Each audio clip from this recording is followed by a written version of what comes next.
હરે કૃષ્ણ. શ્રી શ્રી રાધા ગોવિંદના ખૂબ સુંદર દર્શન થઈ રહ્યા છે. તેમના ચરણમાં વંદન કરીએ ભગવાનના શાશ્વત ભક્ત એવા અર્જુનજી, શ્રી પ્રભુપાદજી, પરમ પૂજ્ય જયપતાક સ્વામીજી મહારાજ, પરમ પૂજ્ય નામાનિષ્ઠા પ્રભુજી અને બધા જ આપણા શિક્ષા ગુરુઓને વંદન કરીએ એકબીજા સાથે. L3 ની શરૂઆત થઈ છે આપણી ઈશોપનિષદના રૂપમાં.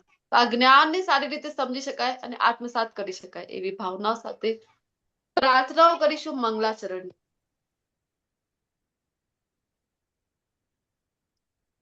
હરે કૃષ્ણ માતાજી. હરે કૃષ્ણ. વેલકમ. તો બધાને વિનંતી કરીશ કે આ પ્રાર્થનામાં મારી સાથે પોતપોતાની જગ્યાથી મ્યુટ રહીને અવશ્ય જોડાય. ઓમ અજ્ઞાનાતિમિરાન્ધસ્ય જ્ઞાનાંજનશલાકયા ચક્ષુરુન્મિલિतं येन તસ્મૈ શ્રી ગુરુવે નમઃ.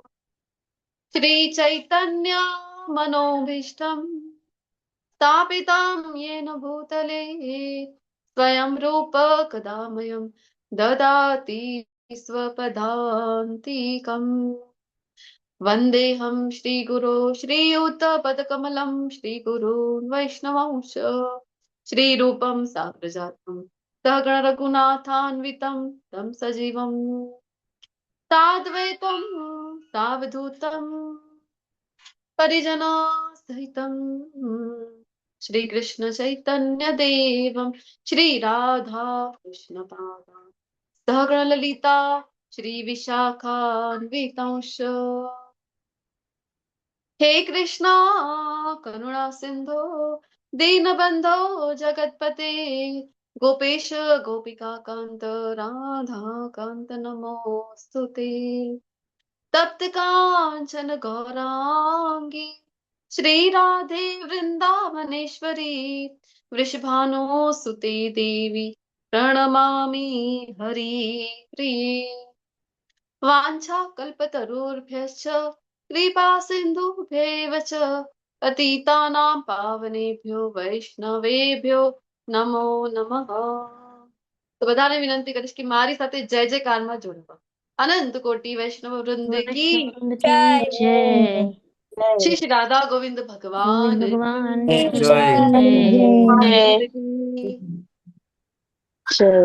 जय.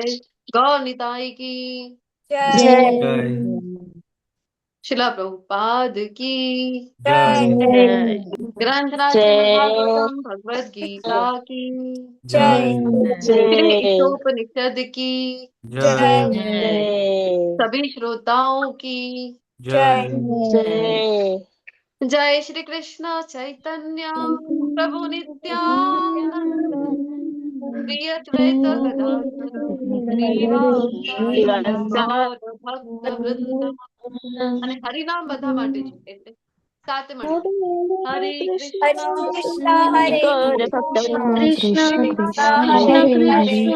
હરે રામ રામ રામ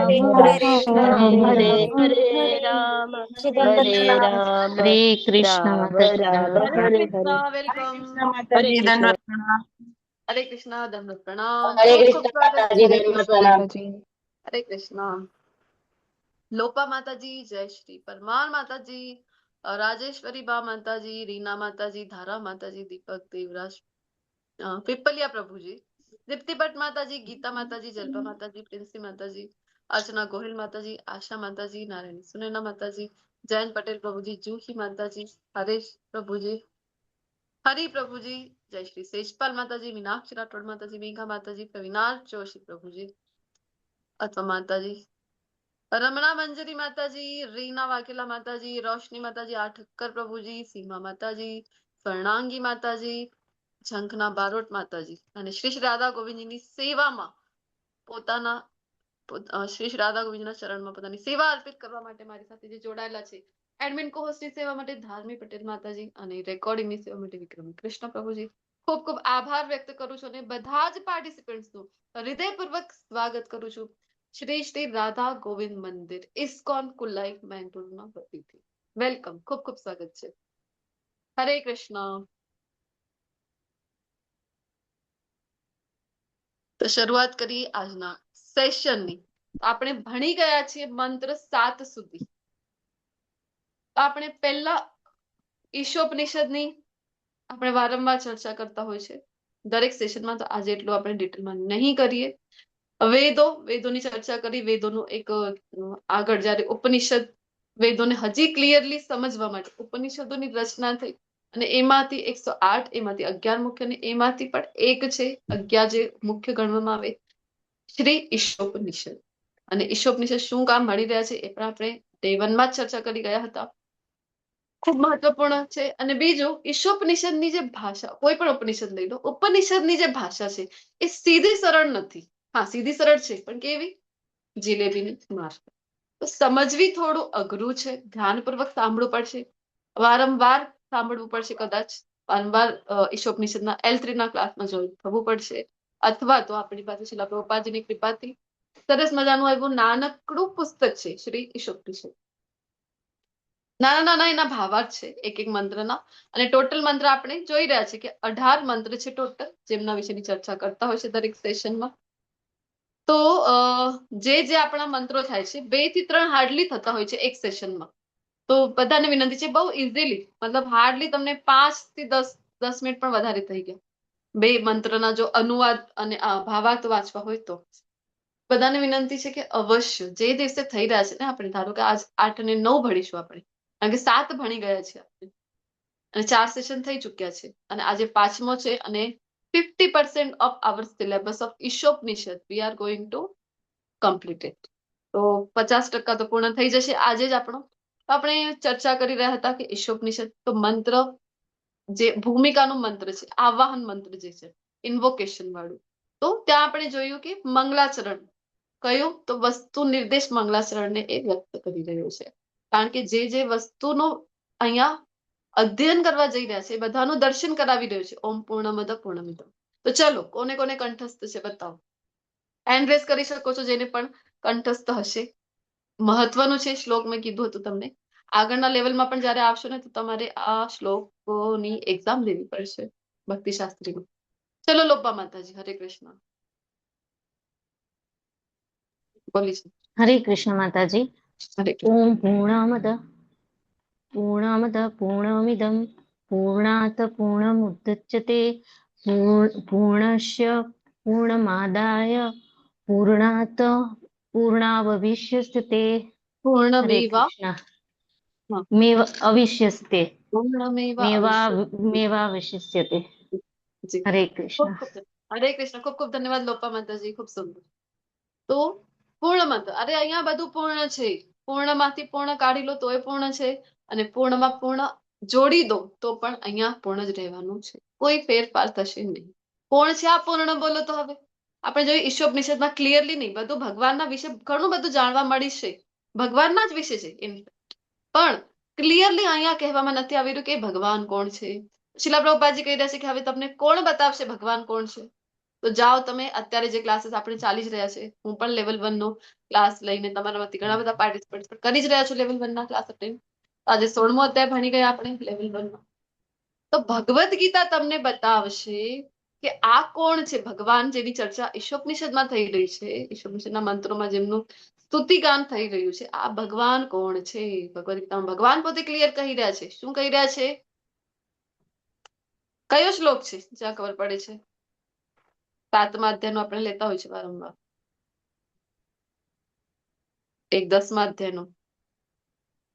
માતાજી ચતુર્શ્લોકી ગીતામાં કહે છે ને ભગવાન. હા, ચતુશ્લોકી ગીતાનો પહેલો શ્લોક. ચલો, એ કોને આવડે છે? અહમ સર્વસ્ય પ્રભુ, સોરી, હા, એ જ બોલો. અહમ સર્વસ્ય પ્રભો મતઃ સર્વં પ્રવર્તતે ઇતિ મત્વા ભજન્તે મામ બુધા ભાવ સમન્વિતાઃ. હરી બોલ. ખૂબ સુંદર સ્વર્ણાંગી માતાજી.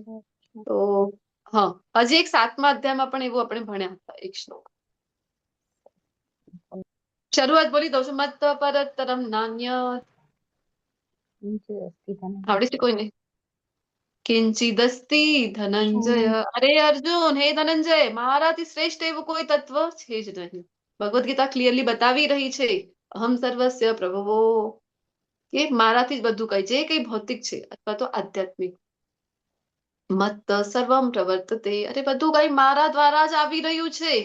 તો આ ક્લિયર ભગવદ્ ગીતામાં થાય છે કે ભગવાન કોણ છે, ભગવાન એક કૃષ્ણ છે અને એમના વિશે હજી જાણવું છે, હજી સમજવું છે, અરે એમની પ્રેમ ભક્તિમાં ડૂબવું છે, તો સૌથી મહત્વપૂર્ણ ગ્રંથ આવે છે શ્રીમદ ભાગવતમ. ભક્તિમાં ઊંડે ઉતરવું હોય તો શ્રીમદ ભાગવતમ નો હાથ પકડ્યા વિના, કારણ કે ભગવાનનો એ સાક્ષાત ગ્રંથ સાહિત્ય અવતાર છે, જે કહેવાય છે કે શ્રીમદ ભાગવતમ છે. અને કહેવાય છે ને કે ભગવાનના ગયા પછી ધર્મે શરણ ગ્રહણ કરી હતી શ્રીમદ ભાગવતમ. તો એવું આપણે ભણી ગયા એ ભગવાન કોણ છે, જેની સ્તુતિઓ થઈ રહી છે અહીંયા ઈશોપનિષદમાં. તો પૂર્ણ પૂર્ણ ભગવાન જે છે એ પૂર્ણ છે અને આપણે એમના એક શક્તિ છે. આપણે 7મા અધ્યાયમાં ભણતા હોય છે શ્રીમદ ભગવદ્ ગીતામાં. તો પછી આગળનો મંત્ર આવ્યો ઈશાવાસ્યમ જગત સર્વમ યત જગત્યા યત કિંચ જગતા જગત. શું હતું પહેલું મંત્ર? બોલો તો, યાદ છે કોઈને?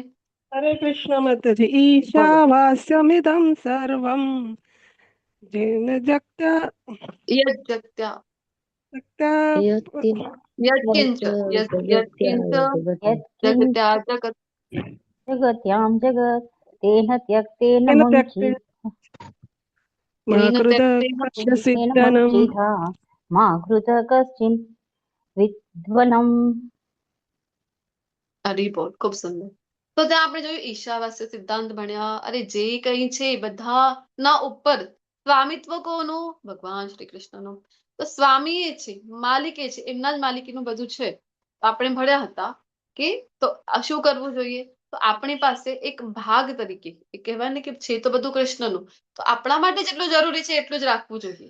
આપણે જોઈએ કે સમાજમાં પણ જે ડિફરન્સ છે, કોઈ જગ્યા ધનવાન છે તો હજી ધનવાન બની રહ્યા છે, કોઈ જગ્યા કહેવાય કે 2 વખતનું જમવાનું નથી મળી રહ્યું, તો એ હજી ને હજી એમની જે આર્થિક પરિસ્થિતિ ખરાબ થયેલી છે. આટલું મોટું ડિફરન્સ આવી રહ્યું છે કારણ કે આ સિદ્ધાંતને આપણે નથી માનતા, આ સિદ્ધાંતને આપણે નથી ફોલો કરી રહ્યા. એટલે જ બે દેશની વચ્ચે પણ યુદ્ધ આપણને જોવા મળી રહ્યા છે. શું કામ? કારણ કે ઈશાવાસ્ય જગત સર્વમ આને નથી માની રહ્યા.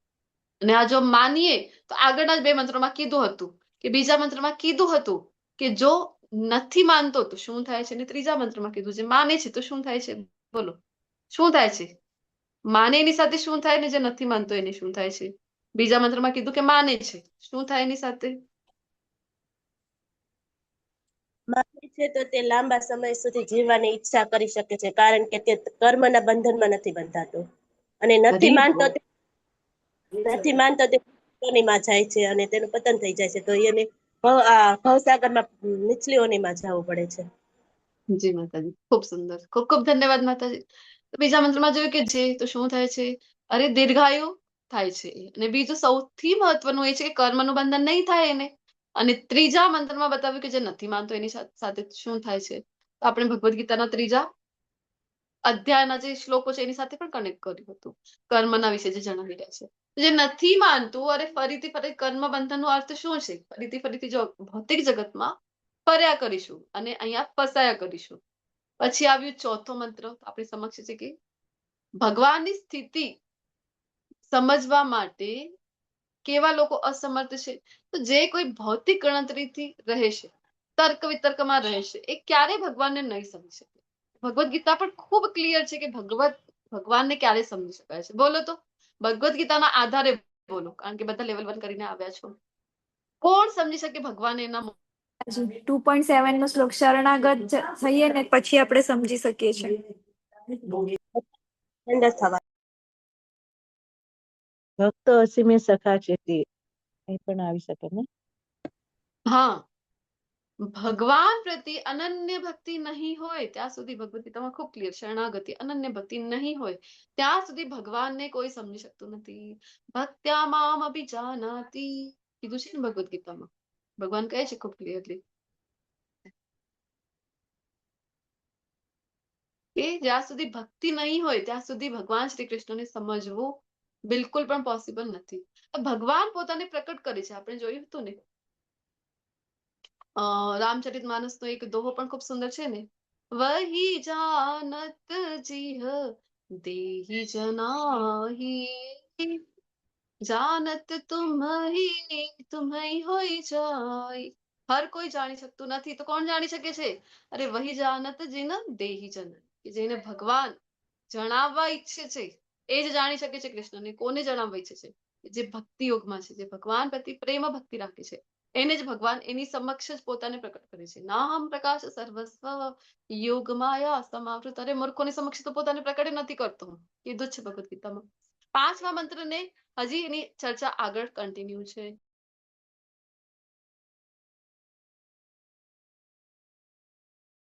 હરે કૃષ્ણ. તો હજી ચર્ચા આગળ છે. ભગવાનના આજે ભગવાન કહી રહ્યા હતા. કોઈ જગ્યાએ કહે છે કે અરે હું તો વિરોધાભાસી સ્ટેટમેન્ટ છે એટલે ભગવાનને સમજવું અઘરું છે. એટલે જ કીધું છે કે ભક્ત જ જાણી શકશે. ક્યારે કહી રહ્યા છે કે હું તો એક જગ્યા પર સ્થિર છું, ક્યારેક કહે છે અરે હું તો તરત જ સૌથી ઝડપથી તો હું દોડીને આવું છું, ક્યારેક કહે છે કે હું એટલે કે કહે છે કે હું તો દૂર છું તમારીથી, ક્યારેક કહે છે કે હું તો સૌની નજીક છું. તો વિરોધાભાસી સ્ટેટમેન્ટ લાગે આપણને. આવું શું કામ કહી રહ્યા છે? આ ચર્ચા હજી મંત્ર 5માં આગળ ચાલુ હતી કે ભગવાનની જે અકલ્પ્ય શક્તિઓ છે એનું જે તેને અજ્ઞાત બતાવે છે, જેમની તરફ તે તરફેણ કરતા નથી. કોણ? તો ભગવાન. હજી ભક્તો નથી, નહીં સમજી શકે કે આવા વિરોધાભાસી સ્ટેટમેન્ટ શું કામ આપી રહ્યો છે. તો મંત્ર 6 ભણ્યા પછી આપણે લાસ્ટ સેશનમાં તો વ્યક્તિની દૃષ્ટિનું વર્ણન કરે છે કે જે કૃષ્ણને સર્વત્ર જોઈ શકે છે. મહાભાગવત આપણે ભક્તોના જોયા પણ પ્રકારને કે એક હોય છે. તમે જણાવો, ચલો કયા 3 પ્રકાર સમજ્યા હતા આ મંત્રમાં આપણે ભક્તોના? માતાજી એક ઉત્તમ, મધ્યમ અને કનિષ્ઠ. અધિકારી, મધ્ય કનિષ્ઠ અધિકારી અને કનિષ્ઠ ઉત્તમ અને અધિકારી. મધ્ય અધિકારી અને ઉત્તમ અધિકારી. ખૂબ સરસ. તમને મેં કીધું હતું લાસ્ટ સેશનમાં પણ કે તમે નોટ્સ બનાવો, અધરવાઇઝ સમજમાં નહીં આવે. ઈશોપનિષદ હોય તો તમે હાઇલાઇટ કરી દો જ્યાં જ્યાં પણ ઇમ્પોર્ટન્ટ લાગે તમને, અને લખીને રાખો, નોટ્સ બનાવી રાખો તો ભક્તિશાસ્ત્રીમાં પણ આગળ કામ આવશે. અને બીજું એ કે નહીં યાદ રહે તમને. Once in a week class છે આપણો. બધું મરાઠીનું આપણે કહેતા હોય છે ને કે પુઢે પાઠ અને માગે સપાટ. અરે જે કઈ આગળ બધા ભણતા જઈ રહ્યા છે પણ પાછળનું કોઈ પૂછે તો બધું ભૂલાઈ ગયું એવું થશે. તો કનિષ્ઠ અધિકારી જોયું આપણે, મધ્યમ અધિકારી જે 4 લોકોમાં ડિફરન્સ કરી રહ્યો છે. કનિષ્ઠ તો હજી શરૂઆતમાં જ છે આપણા જેવા. મધ્યમમાં ડિફરન્શિએટ કરી શકે છે અને સૌથી ઉચ્ચ તો ઉત્તમ અધિકારીને કીધા છે. તો કોણ છે ઉત્તમ અધિકારી? તો બધી જગ્યાએ કૃષ્ણને જોઈ શકે છે. તો એ જ એને મહાભાગવત પણ કીધા છે. તુલસીદાસજી ગોસ્વામીજી એ પણ કહે છે કે નહીં? શું કહે છે? સિયા રામ મહાભાગવત સબ જગ જે જીવનને બધી રીતે જાની. જોઈ શકે છે એક સમાન. હરે કૃષ્ણ. સિયા રામ મેં સબ જગ જાની, કરું પ્રણામ જોડી જગ પાણી. કે બધી જ જગ્યાએ બધા મહાન ભક્તો જે કોઈ પણ થઈ ગયા છે એમને બધી જગ્યાએ કૃષ્ણ જ દેખાય છે. તો આ દૃષ્ટિ કારણ કે એમની અંદર કેળવાઈ ગઈ છે. આપણે એ પણ ચર્ચા કરી હતી કે જો પ્રીચિંગ કરવું હોય, જો પ્રચાર પ્રસાર કરવો હોય શાસ્ત્રોનો, તો એને ઘટીને એટલે કે ઉત્તમ અધિકારીને ઘટીને મધ્યમ અધિકારીના પદ સુધી આવવું પડે છે તો જે કરી શકે પ્રીચિંગ. અધરવાઇઝ તો બધામાં ભગવાન જ દેખાઈ રહ્યા છે, બધામાં ગુણો જ દેખાઈ રહ્યા છે. તો એ ગુરુ નહીં બની શકે ને. તો ગુરુનું કામ શું છે? તમારી ભૂલ બતાવે, તમને સુધારે, તમને ભગવાનના નજીક લઈ જાય. તેને બધામાં જ ભગવાન જ દેખાશે તો એ નહીં કરી શકે જે પ્રચાર પ્રસાર છે. તો એ જેને પણ કરવું છે તો એટલે મધ્યમ અધિકારીના પોસ્ટ ઉપર આવવું પડે છે. એ પણ ચર્ચા થઈ. મંત્ર 7માં આપણે જોયું કે મહાભાગવતની ચેતનાનું વર્ણન ચાલુ રાખે છે કે કેવા હોય છે મહાભાગવત. જે શરૂઆત જેના વિશેની ચર્ચા થઈ હતી મંત્ર 6માં, એને હજી આગળ વધારીને અને 8માં કીધું કે કેટલા ગુણોનું વર્ણન છે. કયા? તો 6 અને 7માં જે વર્ણવેલ છે એટલે કે મહાભાગવત દ્વારા ઓળખાય છે. 8માં તો ભણ્યા નથી, આજે ભણવાના છીએ આપણે. તો શરૂઆત કરીએ આજના સેશનની મંત્ર 8 સાથે. 7 સુધી આપણે ભણી ગયા છે. હરે કૃષ્ણ માતાજી. હું હરે સમજો ને. જી માતાજી.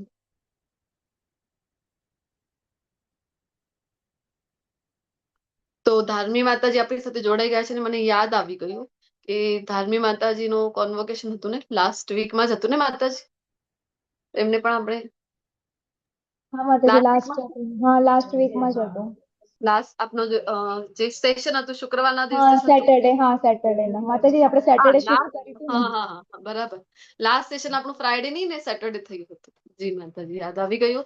તો બધાને વિનંતી કરીશ કે આપણે પણ ધાર્મી માતાજીને શ્રી શ્રી રાધા ગોવિંદજીના વતીથી આખી આપણી ગુજરાતી ટીમના વતીથી આપણે એમને અભિનંદન કરીએ.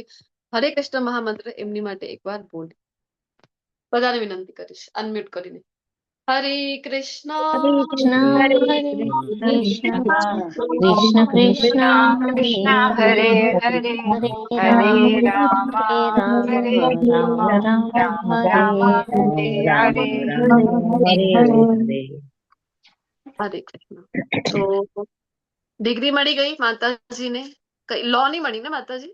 હા માતાજી, ડિગ્રી પણ મળી ગઈ અને સાથે રિઝલ્ટ પણ આવી ગયું મારું AIB નું, એટલે લાયસન્સ સનદ માટેની એક્ઝામ આપી હતી ને એ પણ ક્લિયર થઈ ગઈ, તો એનું સનદ પણ આવી ગઈ, એટલે હવે હું એડવોકેટ કહી શકું પોતાને. હરી બોલ. ખૂબ સુંદર માતાજી. શ્રી શ્રી રાધા ગોવિંદની કૃપા તમારા ઉપર બની રહે. ચલો તો આપણે ગયા વખતમાં અનુપશ્યતિ ને પશ્યતિ આપણે જોયું હતું કે તમે સાધારણ ચક્ષુ દ્વારા નહીં તો ક્યારે જ્ઞાન ચક્ષુ મળશે, શાસ્ત્રોના ચક્ષુ મળશે, ગુરુ દ્વારા જ્યારે આ ચક્ષુ મળશે ત્યારે જ આપણે જોઈ શકીશું, ભગવાનને સમજી શકીશું. અને આ એક ભણ્યા હતા આપણે.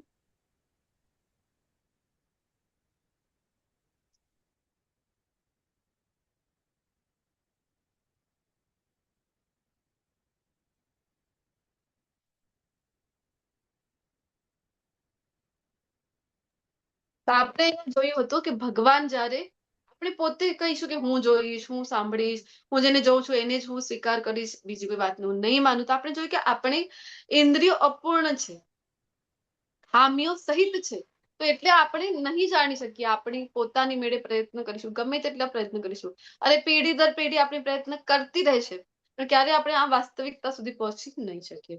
તો ક્યારે પહોંચી શકાય? જ્યારે ચક્ષુદાન દિલો જે જન્મે જન્મે પ્રભુ સે દિવ્ય જ્ઞાન હૃદય પ્રકાશિત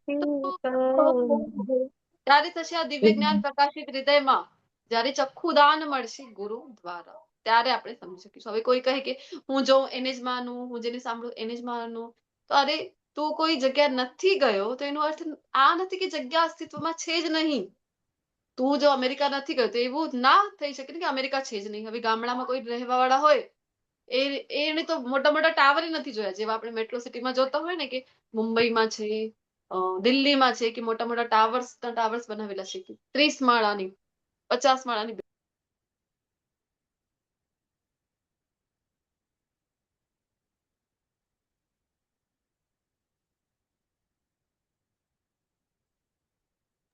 હરે કૃષ્ણ. તો ગામડામાં જે રહેવા વાળા છે એમણે ટાવર જ નથી જોયા, અને તમે જ એમને જઈને કહો કે ખબર છે તમને સૌથી મોટી જે બિલ્ડિંગ છે બુર્જ ખલીફા દુબઈમાં, એના વિશે કેટલા માળાની છે બુર્જ ખલીફા? 165 ફ્લોર છે આઈ થિંક. 165. ઓકે, મને ખ્યાલ નથી. તો આટલા માળાની બિલ્ડિંગ વિચાર કરો, એને તો શું લાગશે એટલે કેવી હવામાં વાતો કરે છે, કારણ કે એને તો 10 માળાની નથી જોઈ, 30-35 માળાની નથી જોઈ. એને તમે કહો કે 162 માળાની બિલ્ડિંગ ખબર છે કેવી હોય છે બુર્જ ખલીફા દુબઈમાં છે, તો કહે છે કે અરે પાગલ થઈ ગયો છે આ માણસ, એને જ કઈ ખબર નથી, એને તો એવું જ થશે. તો અરે તમે નથી ગયા એનો અર્થ એ નથી કે બુર્જ ખલીફા નથી, તમે કોઈ ટાવર જોયું જ નથી. તો બહાર નીકળો તો દુનિયા જોવો તો તમને ખબર પડશે. તો દુબઈ જવું પડશે તમને તો ખબર પડશે. તો આપણે પોતાની મેળે કહીએ કે નહીં મેં નથી જોયા તો હું ના માનું, હું જે વસ્તુને જોઉં એને જ હું માનું, તો એવું ના થઈ શકે. આપણે તો ઘણી બધી વસ્તુ એવી છે ને નથી જોઈ શકતા. આપણે વાત કરી કે સૂક્ષ્મ વસ્તુ અતિ સૂક્ષ્મ હોય તો પણ આપણે આપણી ઇન્દ્રિયો દ્વારા સક્ષમ નથી કે એને જોઈ શકીએ. વાયરસ છે, કોઈ પણ વાયરસ લઈ લો, કોરોના વાયરસ આવી, આપણે ક્યારેય જોઈ શક્યા નહીં એને કે કેવું એનું રંગરૂપ હતું, ના જોઈ શક્યા. અને કોઈ કે હું તો જોઉં નહીં તો માનું નહીં, તો કોરોના વાયરસને તો કેમ માનતા થઈ ગયા હતા તમે બધાને બધા? તો જોવાના બે સ્તર છે, એક તો પોતે પોતાની મેળે પ્રયત્ન કરો, અને બીજું ગુરુ શિષ્ય પરંપરા. ગુરુ તમને આ જ્યારે ચક્ષુદાન આપશે એ મુજબ તમે જો, શાસ્ત્રોની દ્રષ્ટિએ જો, અને જ્ઞાન ચક્ષુને પ્રાપ્ત કરો, તો તમે વાસ્તવિકતા જોઈ શકશો. બીજો એક ખૂબ સુંદર કોન્સેપ્ટ પણ આપણે ભણ્યા હતા, વિગ્રહોના રૂપમાં પણ વિગ્રહની ચર્ચા કરી હતી. તો ભગવાન જ્યારે આવે છે વિગ્રહ રૂપમાં આપણી સમક્ષ આવે છે, ભગવાન શું કામ માટે? તો આપણા ઉપર અનુગ્રહ કરવા. અહીંયા આપણે જોયું હતું કે આપણે ભગવાન સાથે એકાત્મતા બે પ્રકારની છે.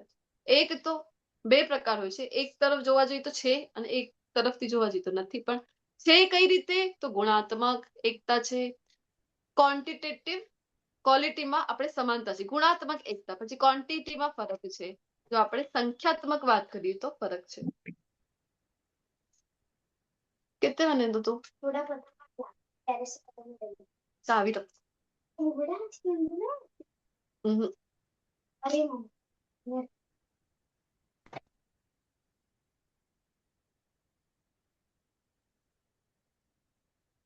તો આનંદ કેવી રીતે માણી શકાય એના વિશે પણ આપણે ચર્ચા થઈ ગઈ હતી. ભગવાનની નજીક જ્યારે જ્યારે જશો તમે તો જ આનંદ, વાસ્તવિક આનંદની અનુભૂતિ થશે. આ સંસારમાં જેટલા રચ્યા પચ્યા રહીશું ને એટલું વધારે ને વધારે દુઃખ આપણને, દુઃખની જ અનુભૂતિ થતી રહેશે. આપણે શોધી રહ્યા છે સતત આનંદ. અરે જગ્યા જ ગલત છે. શોધીશ તમે ગલત જગ્યા શોધી રહ્યા છો. તમે શોધી રહ્યા છો દુઃખાલયમાં સુખને શોધી રહ્યા છો. અહીંયા જે નશ્વર જગત છે એમાં તમે સેટલ થવાનો પ્રયત્ન કરી રહ્યા છો. તો બદલામાં શું મળે છે આપણને? દુઃખ જ દુઃખ મળી રહ્યું છે. તો અહીંયાથી બહાર કેવી રીતે નીકળી શકાય? તો આપણે ભગવદ્ ગીતાનો શ્લોક પણ જોયું, શરણાગતિ મામેવ યે પ્રપદ્યન્તે. તો આપણે ભગવાનની શરણાગતિ સ્વીકારીએ તો અહીંયાથી ભૌતિક જગતથી બહાર નીકળી શકીશું. અધરવાઇઝ નો અધર વે.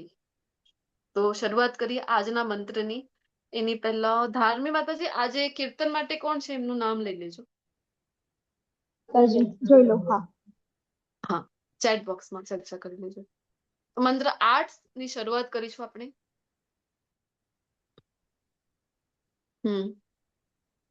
પ્રયત્ન કરીએ એને વાંચવાનો. થોડાક શબ્દો પણ અઘરા છે. સપર્યગાછો ક્રમકાયમાં પ્રણમ. હરે કૃષ્ણ. બધા રિપીટ કરજો. અષ્ટાલયં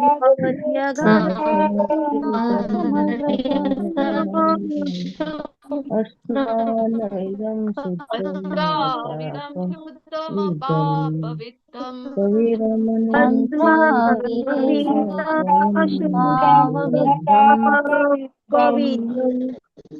કવિમનિષિ પરિભૂત સ્વયંભૂવર્યા. પરિભૂ સ્વયંભૂ अथात थ्योतर्थान व्यदधाच्छाश्वितभ्य समाभ्य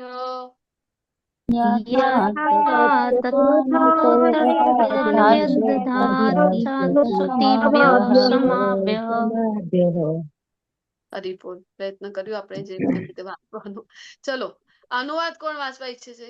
હેન્ડ રેઝ કરજો અને ધાર્મી માતાજી જણાવશે એ મુજબ વાંચો. એવા મનુષ્ય જાણવું જોઈએ કે હકીકતમાં પરમેશ્વર સૌથી મહાન છે. એક મિનિટ આપણે હેન્ડ રેઝ કરતા હોય છે, પછી જેને અવસર આપવામાં આવશે એ વાંચી શકે છે. તો ગીતા માતાજીનું પહેલું દેખાય છે મને હેન્ડ રેઝ. ગીતા માતાજી વાંચો. હરે કૃષ્ણ માતાજી. હરે કૃષ્ણ. એવા મનુષ્ય જાણવું જોઈએ કે હકીકતમાં પરમેશ્વર સૌથી મહાન, કાયા રહિત, સર્વજ્ઞ દોષ રહિત, નાડી વગરના, પવિત્ર અને નિષ્પાપ, આત્મનિર્ભર, તત્વજ્ઞાની અને અનાદિકાળથી દરેકની ઈચ્છાઓ પરિપૂર્ણ કરનારા છે. હરે કૃષ્ણ માતાજી. હરે કૃષ્ણ. હરિપોલ. ખૂબ ખૂબ ધન્યવાદ ગીતા માતાજી.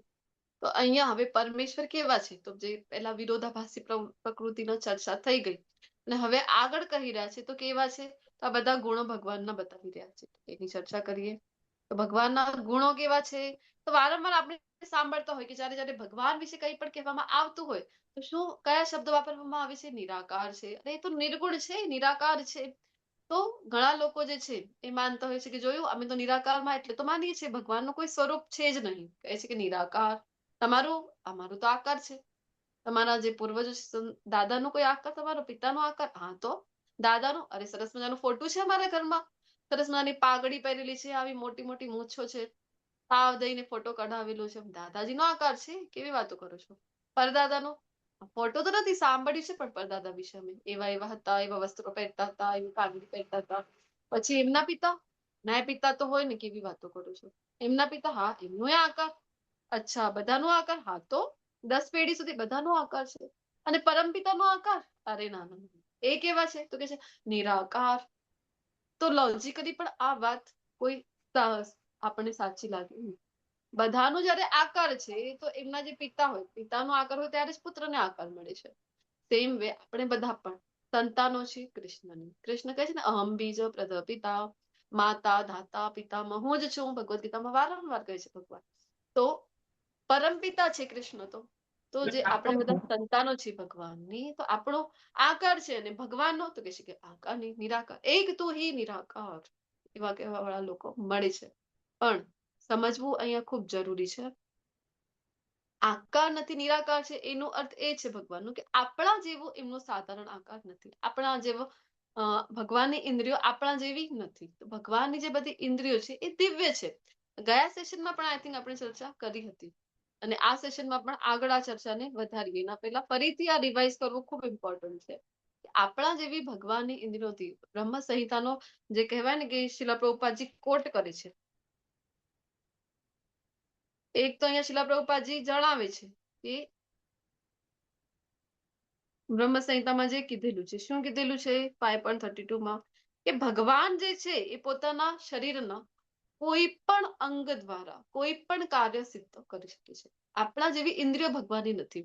ધારો કે પગ આપણી પાસે છે, તો પગ દ્વારા આપણે શું કરી શકાય? એક જ કામ કરી શકાય છે, ચાલી શકાય. અથવા તો મોઢું છે, તો મોઢું દ્વારા ખાઈ શકાય છે. તો એક ઇન્દ્રિય દ્વારા આપણે એક જ કાર્ય કરી શકીએ છીએ. પણ ભગવાનનું એવું નથી. ભગવાન કોઈ પણ ઇન્દ્રિય દ્વારા કોઈ પણ, આપણે વારંવાર ચર્ચા કરતા હોય છે કે ભગવાન દૃષ્ટિપાત કરે છે. આપણે જે ભગવાનને ધરાવી રહ્યા છે, તો ભગવાન દૃષ્ટિપાત કરે છે ને તો પણ એનું ગ્રહણ કરી રહ્યા છે. તો ભગવાન વિશે હજી આગળ કહેવામાં આવ્યું છે કે અમર્ત. આ શ્લોક મંત્રમાં અમર્ત એટલે કે નસો નથી, જેની નાડીઓ આપણે કહીએ ને કે આપણું તો શરીર નાડીઓથી બનેલું છે, ને ડોક્ટર આપણી સાથે જોડાયેલા છે. કેટલી નાડીઓ હોય છે આપણા શરીરમાં માતાજી?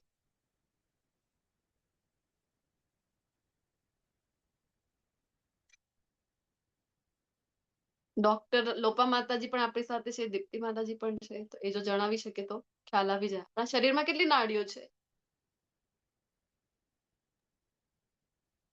21,000 માતાજી? નહીં, મને ખ્યાલ નથી, એટલે તો હું ડોક્ટર્સ ને પૂછું છું. ઓલા ડોક્ટર ભજનમાં આવે છે ને, પાનબાઈ ના ભજનમાં શું આવે છે? 21,071 એવું કઈક આવે છે. અચ્છા, ખબર નહીં મને. હવે ડોક્ટર્સ કઈ કહે આ પાનબાઈ નું ભજન આવે છે ને, એમાં આવે છે. એક્ટિવલી ના બતાવ્યું તો ચેટ બોક્સમાં પણ એમાં 72,000 હા, એવું કઈક આવે છે. માતાજી 21,000 લગભગ 72,000 છે નાડીઓ. કેટલી છે? કેટલી છે? 72,000. 72,000 દીપ્તિ માતાજી કહી રહ્યા છે. જી, ધન્યવાદ માતાજી. તો ડોક્ટર છે એ આપણને જણાવી રહ્યા છે. ભજન મેં નથી સાંભળ્યું, મને એ વિશે જ્ઞાન નથી. તો આપણા શરીરમાં તો નાડીઓથી તો બનેલું છે શરીર. કેટલી તો 72,000 નાડીઓ છે આપણા શરીરમાં. ને કહે છે કે ભગવાન તો નાડીઓ જ નથી. અને નાડીઓ નથી એનો અર્થ તો આપણને એવું જ લાગશે કે તો શરીર જ નથી આપણા જેવું. શરીર જ નહીં હોય, આકાર જ નહીં હોય, એટલા માટે તો નાડીઓ નથી. અને નાડી વિના શરીર કેમ બની શકે? પણ આ સમજવું ઇમ્પોર્ટન્ટ છે કે આપણે જોયું આપણા જેવું શરીર છે જ નહીં ભગવાનનું. આપણે ભગવદ્ ગીતાના લેવલ 1 ના ક્લાસમાં પણ ડિફરન્શિએટ બીજા અધ્યાયમાં કરતા હોય ને, આત્મા અને પરમાત્મા વચ્ચે ફરક ત્યાં જોતા હોય છે કે આપણું જે શરીર છે એ નશ્વર છે, પરમાત્માનું એવું નથી, શાશ્વત છે શરીર. બીજું કે આપણા શરીર અને આત્મા વચ્ચે ફરક છે, અલગ અલગ છે બંને આપણી અંદર. ધારો કે મૃત્યુ થઈ ગયું તો શરીર અહીંયા, આત્મા ક્યાં તો આગળ પ્રયાણ. પરમાત્માનું એવું નથી. પરમાત્માનું શરીર અને આત્મા એક જ છે. તો આવી રીતે આપણે બધા ગુણો ત્યાં ચર્ચા કરતા હોય છે. તો અહીંયા એ જ વાત આવી રહી છે કે જેમ આપણે જબરદસ્તી ધકેલી દેવામાં આવે છે કે ચલો તમારા જે મુજબના કર્મો હતા એ મુજબ નેક્સ્ટ બર્થ આપણે ચર્ચા કરી છે ને ભગવદ ગીતામાં 8મા અધ્યાયમાં, એ મુજબ તમને નેક્સ્ટ યોની મળે છે. બે વસ્તુ નક્કી કરે છે.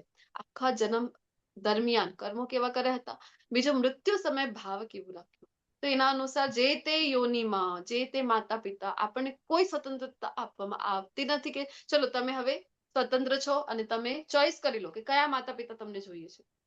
નહીં, જબરદસ્તી માયાદેવી દ્વારા ધકેલવામાં આવે છે. જ્યારે કૃષ્ણનું એવું નથી. કૃષ્ણ સ્વતંત્ર છે. કૃષ્ણ નક્કી કરીને આવે છે, અને આવે છે શું કામ? ભક્તોને આનંદ આપવા માટે. બીજો કોઈ અહીંયા ભગવાનનું કારણ નથી. અનેક કારણો ભગવદ ગીતામાં ભણીએ છીએ 4થા અધ્યાયમાં. પણ સૌથી મહત્વનું આ છે કે ભગવાન ભક્ત વત્સલ છે ને ભગવાન ભક્તો પર અનુકંપા કરવા, ભક્તોને પ્રસન્નતા આપવા માટે ભગવાન અહીંયા અવતાર ધારણ કરે છે. તો આપણે પ્રકૃતિ દ્વારા ધકેલાઈ જઈએ છે જ્યારે ભગવાન જે છે એ પ્રકૃતિના સ્વામી છે, એ ડિસાઈડ પોતે કરે છે. ભગવાન કેવા છે તો સંપૂર્ણ છે. દેહ, મન, આત્મા આ બધામાં કોઈ જ ફેર અહીંયા છે નહીં. જ્યારે આપણે જોઈએ ને સૂક્ષ્મ શરીર જુદું છે, ભગવદ્ ગીતામાં પણ ચર્ચા થાય છે. અને આ જે ભૌતિક શરીર છે આ આપણું જુદું છે. ભગવાન કેવા છે સર્વજ્ઞ. ભગવદ્ ગીતાનો એક શ્લોક આવ્યું હતું 8મા અધ્યાયમાં કે કેવી રીતે ભગવાનનું સ્મરણ કરવું. એમાં એક આ પણ મુદ્દો આવે છે. તો સર્વજ્ઞ કવિ કીધું છે એ શ્લોકમાં. ને કવિનો આપણે અર્થ જોયું હતું એ શ્લોકમાં જ ભગવદ્ ગીતાનો. કવિ એટલે એવું નહીં કે જે કવિતાઓ લખતા હોય, એ કવિની વાત નથી થતી. કવિનો અર્થ છે કે જે ત્રિકાળદર્શી છે, સર્વજ્ઞ, જે બધું જ જાણનાર છે, એને પણ કવિ કહેવાય છે. અને સર્વશક્તિમાન શુક્રમ કરીને આજના આ શ્લોકમાં ભગવાન વિશે ચર્ચા કરવામાં આવેલી છે. તો કેવા છે ભગવાન? તો ભાવનામાં અને આત્માને પદાર્થમાં, જો દ્રવ્યને ભાવનામાં અને આત્માને પદાર્થમાં પરિવર્તિત કરી શકે છે. આપણે જળને ચેતનમાં ને ચેતનને જળમાં.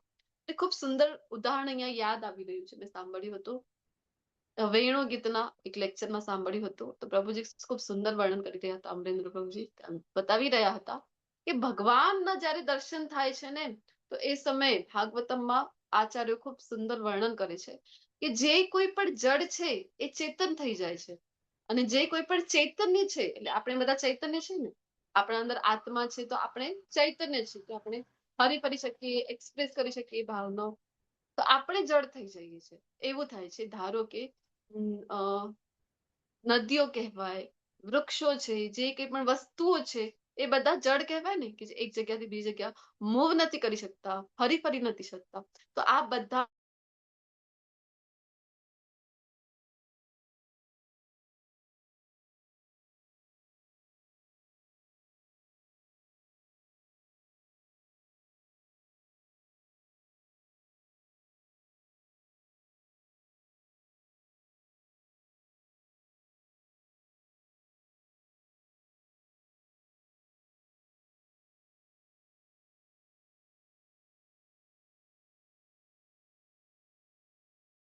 થઈ ગયા. હરે કૃષ્ણ. શિવલિંગ ઉપર ભોગ ધરાવેલું હતું અને ઉંદરડા આવી ગયા અને ઉંદરડા આવીને ખાઈ ગયા. અરે આ કેવા ભગવાન કહેવાય? પોતાનું રક્ષણ ના કરી શકે, અથવા તો પોતાના મોઢા ઉપર માખી ફરી રહી છે, પોતાનું રક્ષણ ના કરી શકે, અથવા તો વૃંદાવનમાં ખૂબ હુમલા થયા મુગલો દ્વારા વારંવાર, તો શ્રી વિગ્રહોને શિફ્ટ કરી દેવામાં આવ્યા. ઘણા બધા રાજસ્થાનમાં છે અત્યારે, કોઈ એમપીમાં છે, પન્નામાં છે ને આપણા યુગલ સરકાર, સપ્તનીતિમાંના એક.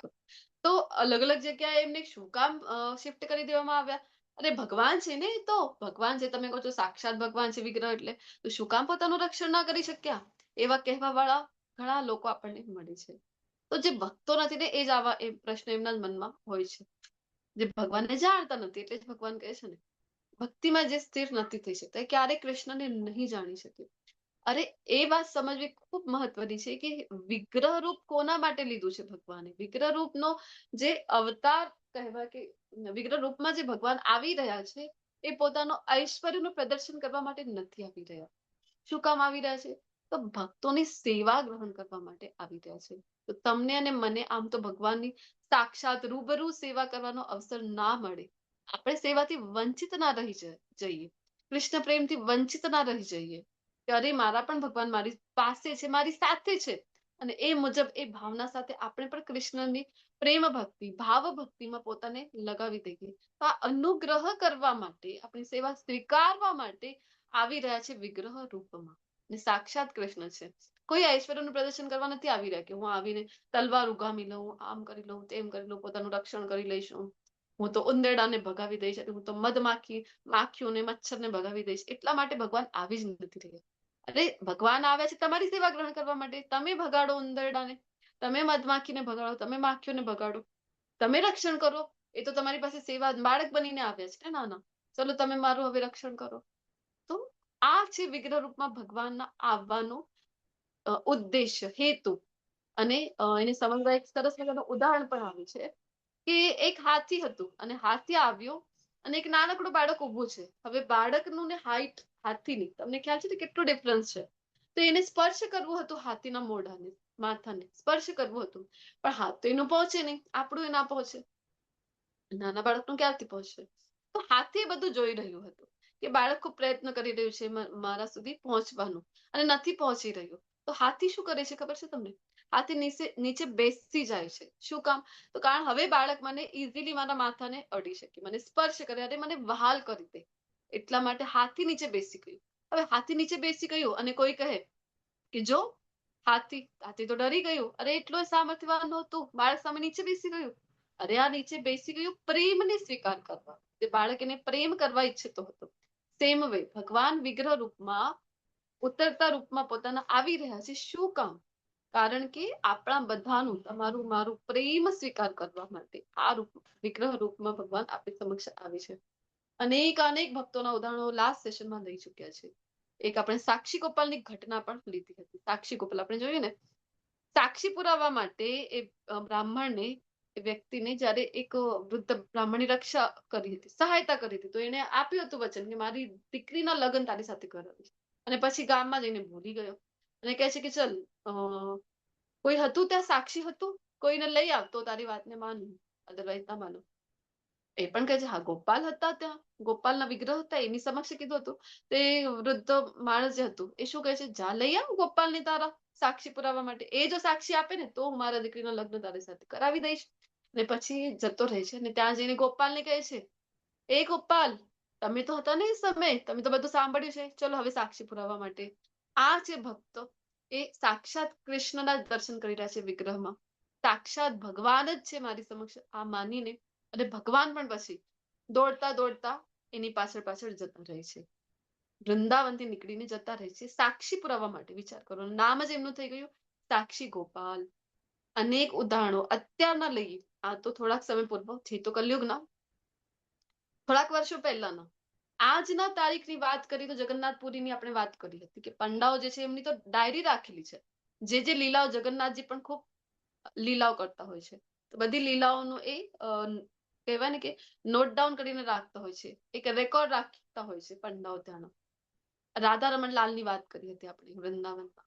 રાધા રમણલાલ નાનકડા એવા છે, પરંતુ એમની લીલાઓ જો તો દરેક વખતે આપણને જોવા મળે છે દર્શનમાં પણ. કોઈક વખત તો હસી રહ્યા છે તો સ્માઇલ જ છે, કોઈક વખત વધારે સ્માઇલ છે, કોઈક વખત દંતુલી વધારે બતાવી રહ્યા છે.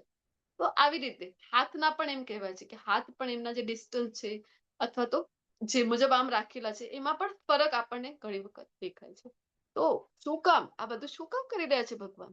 તો આપણને બતાવવા માટે, અરે હું કોઈ મૂર્તિ નથી, પથ્થરની મૂર્તિ નથી, લાકડાની મૂર્તિ નથી, એટલે સાક્ષાત હું જ આવ્યો છું અને તારી માટે જ આવ્યો છું કે તું મને પ્રેમ કર, તું મારી સેવા કર, એટલા માટે તારી સમક્ષ આ રૂપમાં હું ઉભો છું.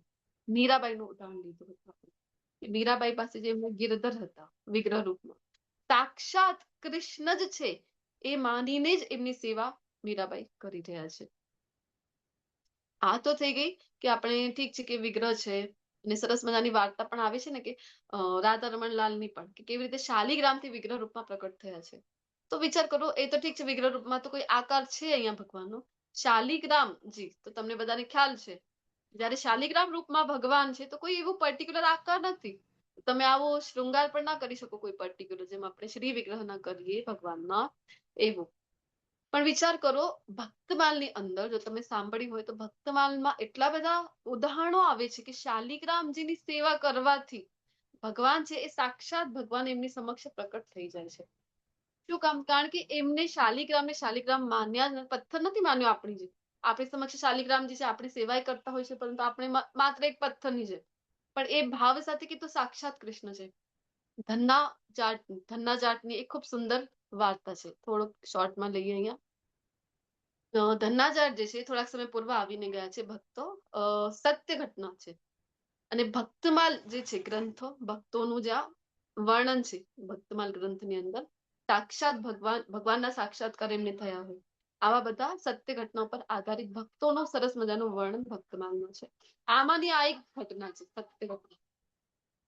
તો ધન્નાચાર્યજી એમની ત્યાં એક વખત બ્રાહ્મણ આવ્યા હતા, અને એ બ્રાહ્મણ આવ્યા શાલિગ્રામજીની સેવા કરતા હતા. ધન્નાચાર્યજી નાનકડા છે, બાળક છે.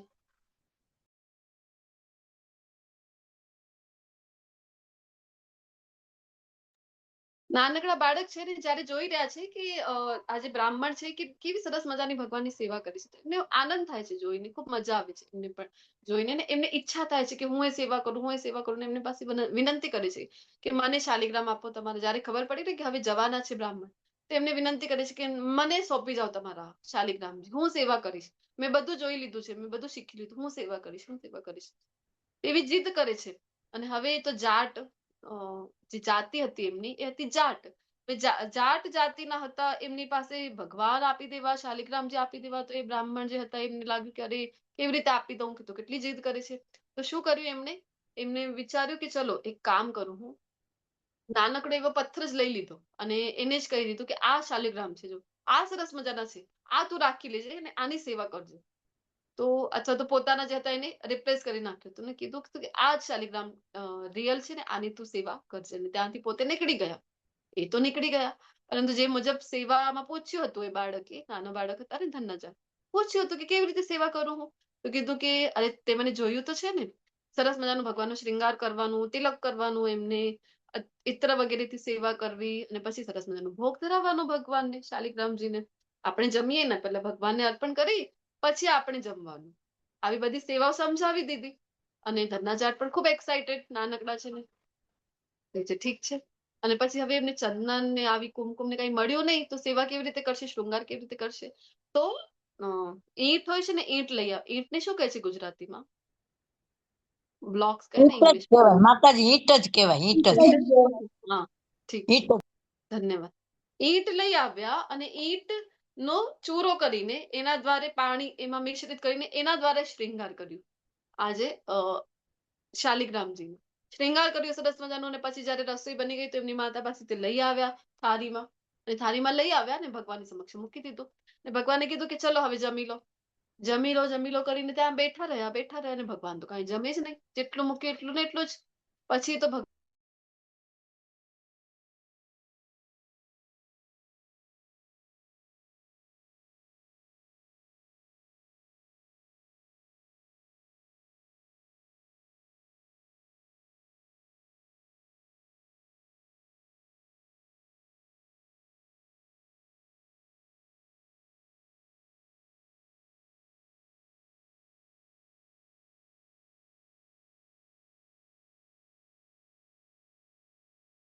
થોડાક દિવસમાં સરસ મજાનું કહેવાય ને કે ત્યાં બધા જ ખેતરમાં નાના નાના એના રોપ આવી ગયા. અને એ જયારે જોઈ છે તો આશ્ચર્ય લાગે છે, અરે મેં તો કોઈ બીજ જ નહોતા વાવ્યા અને આ રોપ કેવી રીતે આવી ગયા છે આટલા ઉપર. આશ્ચર્ય થાય છે એને. શું કામ? તો ભગવાન આવે છે, સાક્ષાત ભગવાન એમના માટે ખેતી કાર્ય કરી રહ્યા છે. અને પછી જયારે જોઈ રહ્યા હતા કે ભગવાન બધું કરી રહ્યા છે ખેતરના કામ, અને એક વખત ફરીથી એ સંત આવે છે. અને પછી એ સંત કહે છે કે શું ચાલે છે, કેવી ચાલે છે સેવા. તો બધું કહે છે, આ વર્ણન કરે છે ને કહે છે કે અરે હા, કૃષ્ણ તો આવે છે, આવું કરે છે મારી સાથે, તેવું કરે છે, કારણ કે ભગવાન સાક્ષાત આવતા હતા એમની સાથે. અને પછી ગુરુજી પૂછે છે કે કૃષ્ણ આવે છે? તો કહે છે હા, તમે જે શાલિગ્રામ જે આપ્યા ને, અરે એની સેવા કરવાથી જ ભગવાન તો પ્રસન્ન થઈ ગયા. તો એ કહે છે કે કયા શાલિગ્રામ બતાવે છે. તો આશ્ચર્ય લાગે છે કે સાચા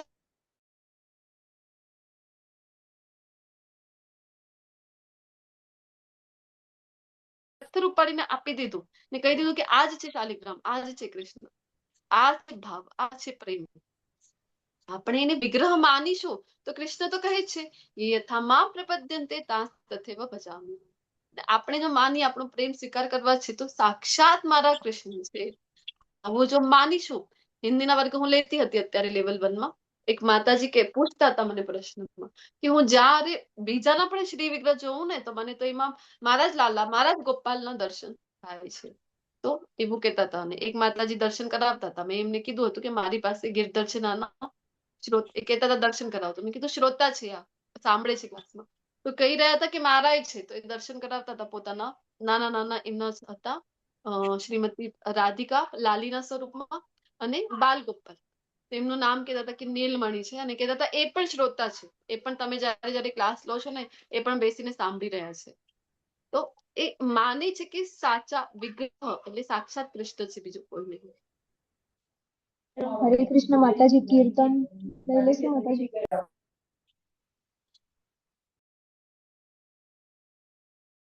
જી માતાજી જી. એક સેકન્ડ આ કમ્પ્લીટ કરી લઈએ અને પછી આ શ્લોકની પાછળ કીર્તન લઈ દઈશું. અત્યારે તો કેટલો સમય છે? અચ્છા 6:30 થઈ ગયા. હા તો લઈ લો કીર્તન. ચલો પછી હા માતાજી. મીનાક્ષી માતાજી લઈ લો ને માતાજી કીર્તન. हाँ हरे कृष्ण माता जी। गीता है अति पावनी, गीता परम स्वरूप, अंधकार कर दूर ये, गीता ज्ञान की धूप। गीता कष्ट निवारणी, गीता है सुख सार, गीता मोक्ष दयायिनी, गीता मुक्ति द्वार। गीता ज्ञान से मिले जीवन का सुख सार, परम पिता का बोध है गीता भक्ति सार। गीता अमृत तुल्य है जो करते हैं पान, शंकाए कर दूर ये मिट जाता अभिमान। पावन गीता ज्ञान सबका करे कल्याण।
श्री हरि चरण में मिले उसे मान सम्मान।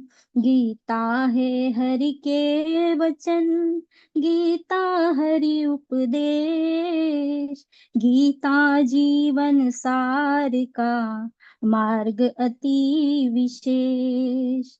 गीता में श्री कृष्ण ने दिया अनोखा ज्ञान, जो अपनाए ज्ञान ये बन जाए वो महान। पावन गीता ज्ञान सबका करे कल्याण। कृष्ण कहे जो जन यहाँ करते हैं सत्कर्म, जो जीवन के देह का पूर्ण करता है धर्म। फल की इच्छा के बिना कर्म करे हर पल, ऐसे मानव का यहाँ जीवन होए सफल। कृष्ण कहे हम जो करे वही संभव होए, तेरे वश में कुछ नहीं तू काहे को रोए। लेखा जोखा मिटा सका न कोई, बुराई जिनकी करे वो विधि लेखन होय। पावन गीता ज्ञान सबका करे कल्याण। ज्ञान कृष्ण देते यहाँ पंच तत्व मिट जाए, अचर अमर है आत्मा, रूप बदल के आए।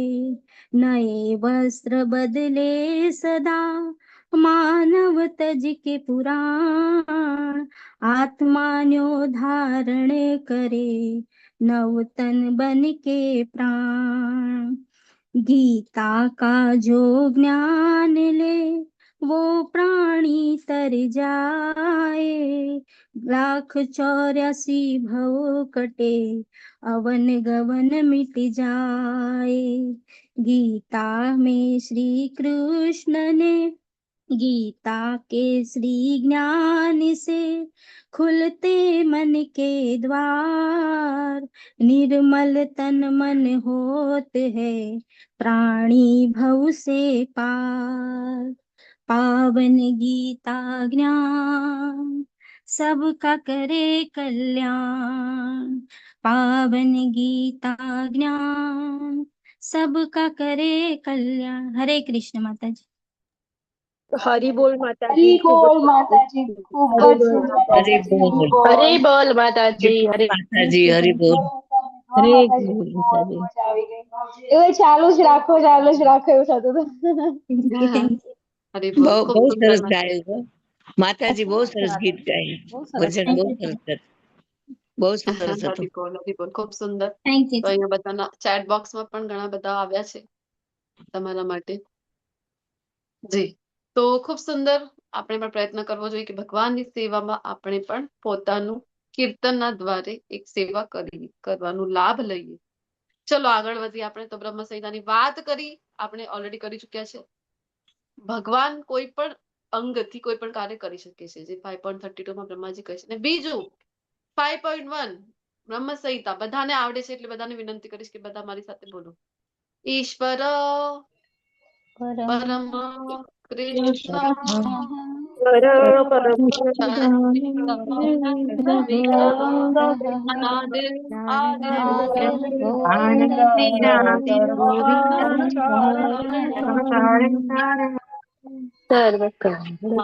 સચ્ચિદાનંદ વિગ્રહ. બ્રહ્માજી પોતે કહી રહ્યા છે કે કૃષ્ણ જે છે એ કેવા છે, તો સત્ય, શાશ્વત જ્ઞાન અને આનંદથી પરિપૂર્ણ છે. તો આ વિગ્રહ સ્વરૂપ આપણા માટે ભક્તોની સેવા સ્વીકારવા માટે આ ભગવાન લઈ રહ્યા છે. શુદ્ધમ, તો ઈશોપનિષદ છે એ પ્રમાણિત કરી રહ્યું છે અહીંયા. શું? તો ભગવાન છે એ પરમ શુદ્ધમ એટલે કે પરમ પવિત્ર છે. ભગવાન જે છે એટલે ભગવાનની સાથે સંકળાયેલી જે કંઈ પણ ગતિવિધિઓ છે, જે કંઈ પણ કહેવાય ને કે જે કંઈ પણ આપણી પણ પ્રવૃત્તિઓ છે એ પણ અતિ શુદ્ધ અને નિર્દોષ છે. કારણ કે ઘણા લોકોને થાય છે કે અમે તો ઘણા પાપીઓ છીએ, તો અમે શું કામ ભગવદ ગીતા અમે વાંચી શકીશું? અરે ઘણા પાપ કર્યા છે અમે. તો ચોથા અધ્યાય ભગવદ ગીતામાં પણ આપણે ચર્ચા કરતા હોય છે કે ભગવાનનું આ જે જ્ઞાન છે કે એ કેવું છે, તો બધાને પવિત્ર કરનારું છે અને બધા માટે જ છે. એવું અંધકારથી અહીંયા સૂર્ય સાથે સરખાવવામાં આવી રહ્યું છે. ભગવાનનું જે પ્રેમ છે, ભગવાનનું જે આપણા ઉપર કૃપા છે એને. શું કામ? કારણ કે જે સૂર્ય છે, સૂર્ય શું કરે છે? તમને બધાને ખબર છે કે નેચરલ સેનિટાઈઝર છે સૂર્ય છે. એ કોરોના સમયમાં આપણે કરતા હતા કે નહીં આ પાગલપન? કે કોઈ પણ વસ્તુ ઘરમાં લઈ આવ્યા છો તો બહાર મૂકી દેતા હતા તડકામાં. તો કારણ કે બધી વસ્તુઓ પર સેનિટાઈઝર સ્પ્રે કરવું પોસિબલ નહોતું.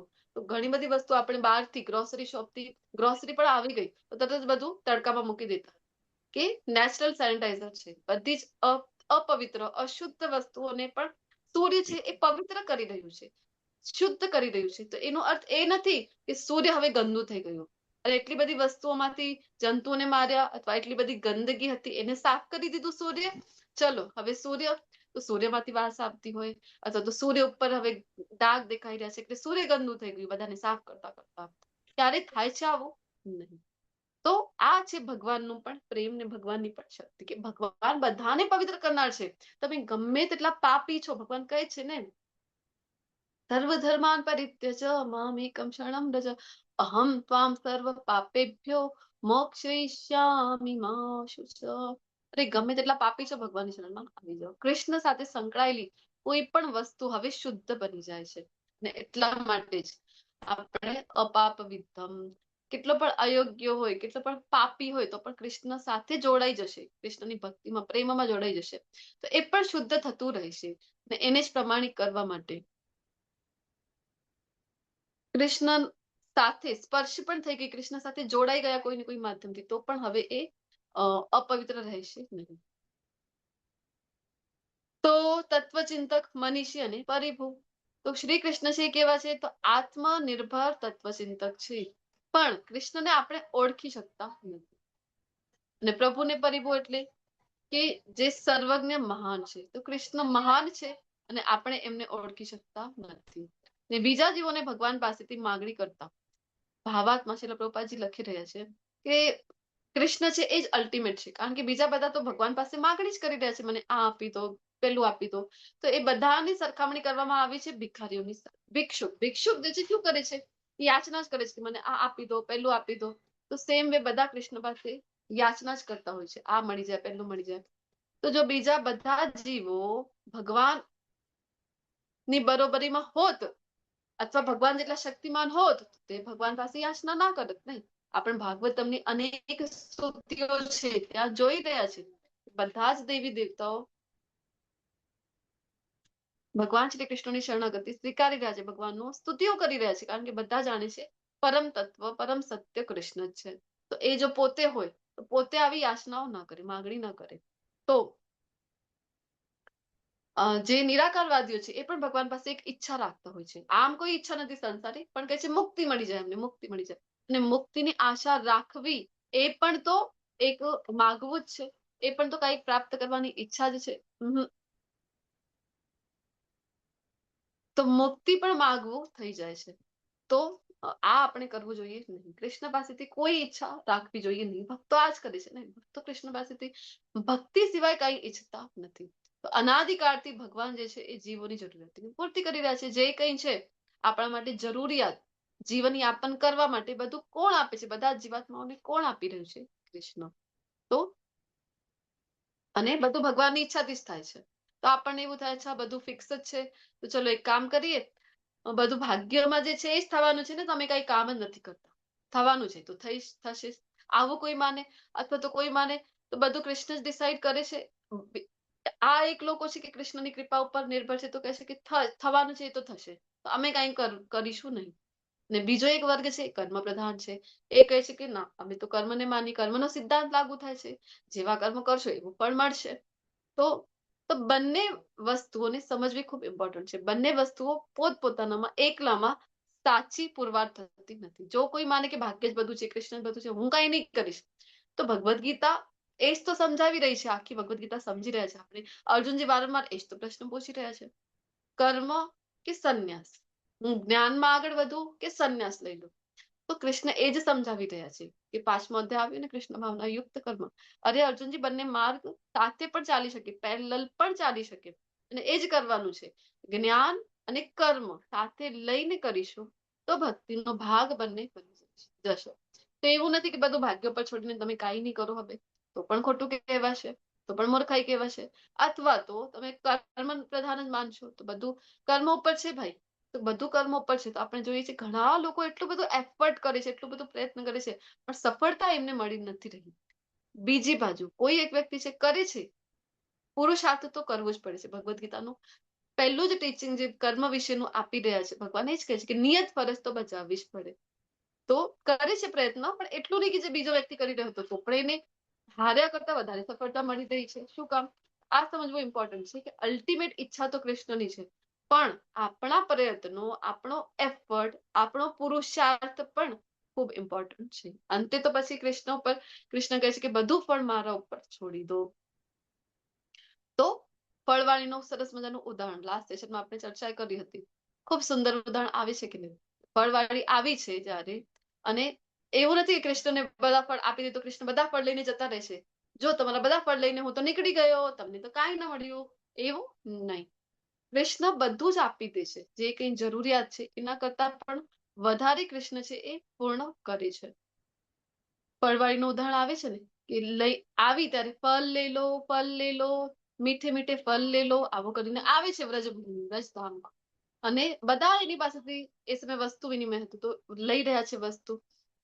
નાના લાલા છે એ પણ જોઈ રહ્યા છે, એમને પણ ઈચ્છા થઈ અને એ પણ ઘરમાંથી ધાન્ય લઈ આવ્યા નાના નાના હતો, મને અડધા તો નીચે જ પડી જાય અને પછી ફળવાળી જોતી જ રહી ગઈ ભગવાનની આ લીલા. અને એ તો પ્રસન્ન થઈને બધા જ ફળ આપી દે છે અને ભગવાન પણ ધાન્ય જે લઈ આવ્યા હતા થોડા બચેલા કુચેલા મૂકી દે છે ટોપલીમાં.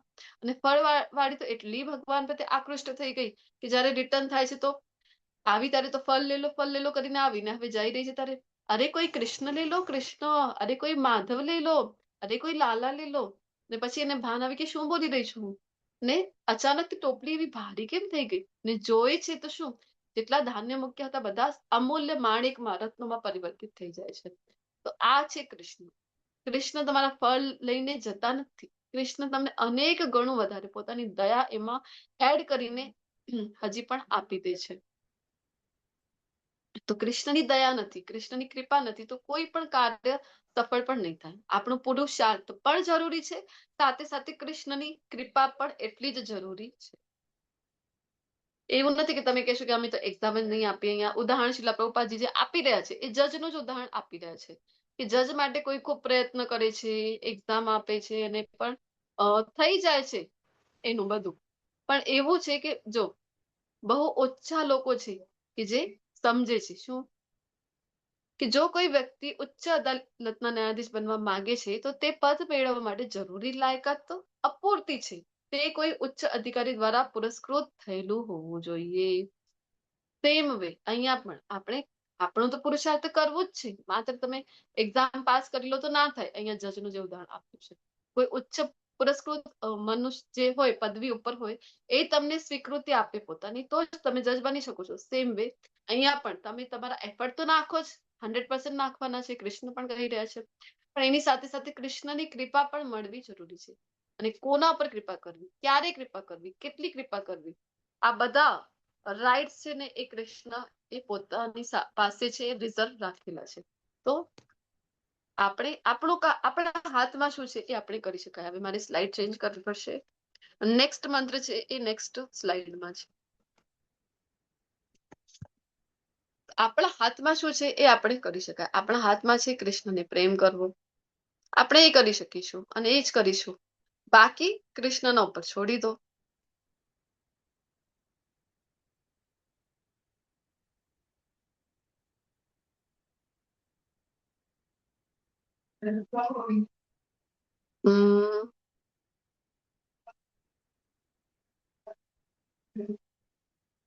દેખાય છે સ્લાઇડ બતાવી? હા માતાજી દેખાય છે. દેખાય છે ને? હા. શ્રી રાધા ગોવિંદ ભગવાન કી જય, શ્રી પ્રભુપાદ કી જય.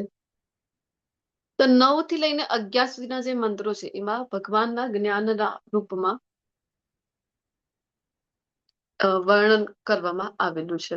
12 અને 14 માં પૂજાના રૂપમાં અને 9 થી 11 માં જ્ઞાન અને અજ્ઞાનતા બંને, વિદ્યા અવિદ્યા બંનેના વિશેની માહિતી આપવામાં આવેલી છે. વિદ્યામાં આગળ છો તો કેવી રીતે ઓળખાય, અવિદ્યામાં આગળ છો તો તુલનાત્મક કહી શકાય કે એક અભ્યાસ આપેલું છે. પછી મંત્ર 9 છે 2 પ્રકારના લોકોની ચર્ચા કરી રહ્યું છે. જે કૃષ્ણ વિશે જ્ઞાન નથી ધરાવતા એના વિશે અને જે ભૌતિક જ્ઞાનમાં ખૂબ આગળ વધી ગયા છે એના વિશે. 2 પ્રકારના આવા જ્ઞાની અને અજ્ઞાનીની વાત થઈ રહી છે. તો બંને પ્રકારના લોકો છે એ ભગવાનની માલિકીની અવગણના કરી રહ્યા છે તો એના કારણે અધોગતિ પામે છે.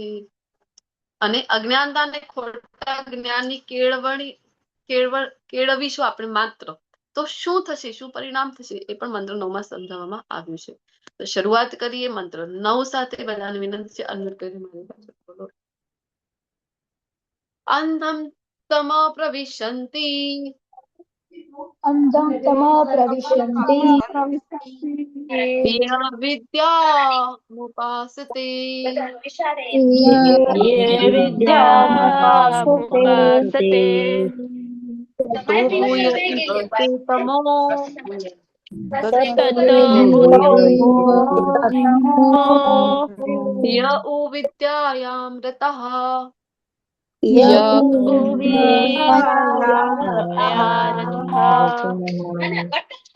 હરિ બોલ. ધન્યવાદ. તો હેન્ડ રેઝ કરો અનુવાદ વાંચવા માટે.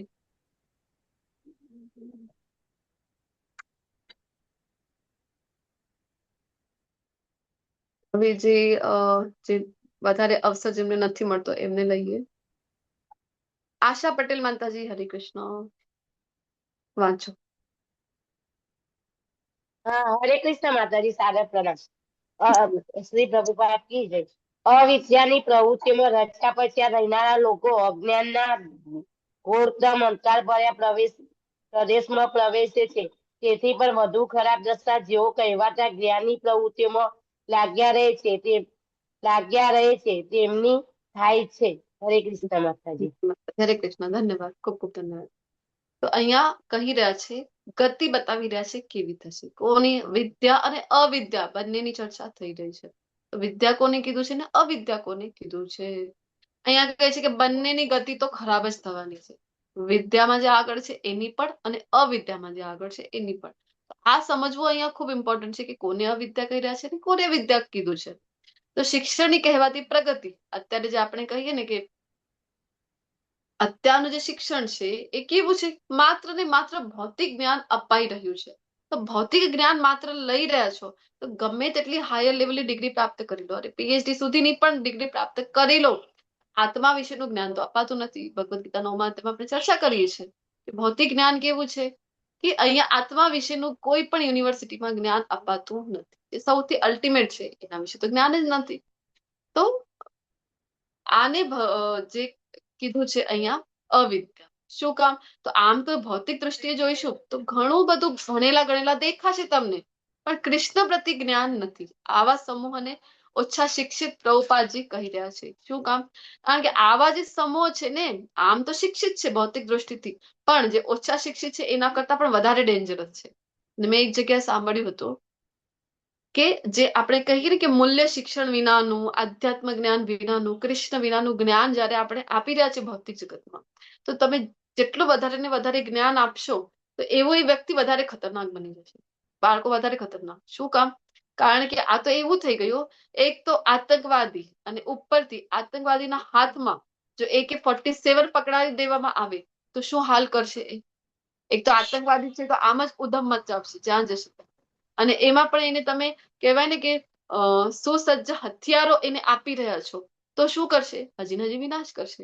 તેમ અત્યારની જે આપણા બાળકો છે એમને આપણે જ્ઞાન તો આપ્યું જ નથી આધ્યાત્મિક, અને ભૌતિક જ્ઞાન આપી રહ્યા છે પણ એટલા પ્રમાણમાં આપી રહ્યા છે તો શું કરી રહ્યા છે કે એમના હાથમાં AK-47 સોંપી રહ્યા છે. તો શું કરી રહ્યા છે એ અત્યારે આપણે પરિણામ જોઈ રહ્યા છે. એ કોઈ મેં પેરેન્ટિંગના સેશનમાં સાંભળ્યું હતું, પણ મને વાત આ સાચી લાગી રહી છે, અહીંયા ફિટ બેસી રહી છે. તો આવા જ્ઞાનમાં આપણે જો આગળ વધારી રહ્યા છે બાળકોને જ્યાં કૃષ્ણ જ નથી, તો આ વધારે ખતરનાક વર્ગ કહી રહ્યા છે શીલા પ્રભુપાદજી ભાવાર્થ. બીજું એક જ્ઞાની વર્ગ છે, તો ભગવદ્ ગીતાનું પણ રેફરન્સ આપી રહ્યા છે 7.17માં કે સ્થૂળ ઇન્દ્રિય તૃપ્તિમાં રોકાયેલા જે મૂઢા એટલે કે ગધેડા સમક્ષ આપણે જોયું ને 4 પ્રકારના લોકો છે ભગવાનની શરણે આવે છે, 4 પ્રકારના લોકો છે 7મા અધ્યાયમાં. શરણે નથી આવતા, તો નથી આવતા એમાંથી એક મૂઢા કેટેગરી હતી, તમને જો યાદ હશે તો. કોને કીધું છે મૂઢા? અરે દિવસભર કામ કરી રહ્યા છે, ગધા મજૂરી કરી રહ્યા છે, ગધેડાની જેમ કામ કરે છે, અને કોઈ કહે છે કે આધ્યાત્મ વિશે જાણો, કૃષ્ણ વિશે જાણો, અરે સમય ક્યાં છે અમારી પાસે? તો એને કીધું છે મૂઢા. કૃષ્ણ સુધી નથી આવી શકતા, તદ્દન મૂર્ખ છે. એક તો કૃષ્ણ વિશેનું જ્ઞાન નથી રાખતા એ, અને બીજો એક વર્ગ છે કે જે ભૌતિક જ્ઞાન તો ઘણા હાયર લેવલનું છે, પણ તો પણ એ પતન પામી રહ્યા છે. બંને કેટેગરી. તો આ કેવી પરિસ્થિતિ છે? મેં તો તમને જે કીધું ને, આતંકવાદીના હાથમાં ગન આપવું, ભૌતિક શિક્ષણ. હજી એક ઉદાહરણ જે છે એ શીલા પ્રભુપાદજી જે આપી રહ્યા છે ભાવાર્થમાં, એ છે કે મણિથી આભૂષિત થયેલો નાગ.